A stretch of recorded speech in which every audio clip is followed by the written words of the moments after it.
పరిశుద్ధమైన గ్రంథంలో నుంచి మనం చూసినట్లయితే చక్కని వర్తమానం మరి బైబిల్ సెలవిస్తుంది. జ్ఞానము లేనివారు దేవుని విసర్జించి నాశనమైపోతున్నారు.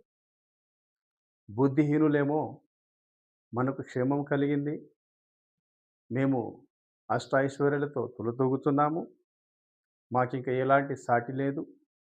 మేము బహుక్షేమము కలిగి జీవిస్తున్నాం అనుకుంటున్నారు. కానీ హఠాత్తుగా నాశనము సంభవించినప్పుడు, హఠాత్తుగా అనుకోని ప్రమాదం ఎదురైనప్పుడు వారు దానిని ఎదిరించలేక దేవుని విడిచిపెట్టి ఉన్నారు గనక వారు మాకు క్షేమమే కలిగిందని మైమరిచి నశించిపోతున్నారు, నిర్మలమైపోతున్నారు.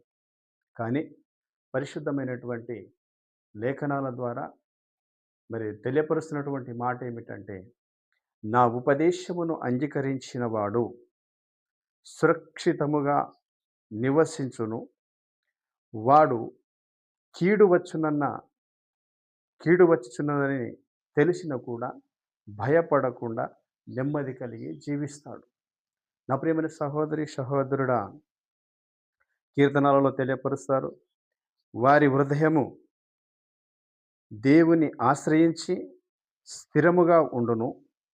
వారు దుర్వార్తకు భయపడరు. ఎవరు దుర్వార్తకు భయపడరు అంటే, దేవుని ఆశ్రయించిన వారు, దేవుని యందు విశ్వాసం ఉంచిన వారు, ఎలాంటి దుర్వార్త వచ్చిన వారు భయపడరు.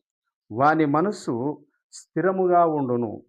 మరి శత్రువు విషయమై తన కోరిక నెరవేరు వరకు వాడు వారు ఏమాత్రమును భయపడక నెమ్మది కలిగి జీవిస్తారు. కనుక దేవుని యందు భయభక్తి కలిగి జీవించండి. దేవుని యందు విశ్వాసం ఉంచి మీరందరూ కూడా ప్రభు యందు భయభక్తులు కలిగి జీవించాలని తెలియపరుస్తున్నాను. ఆమేన్.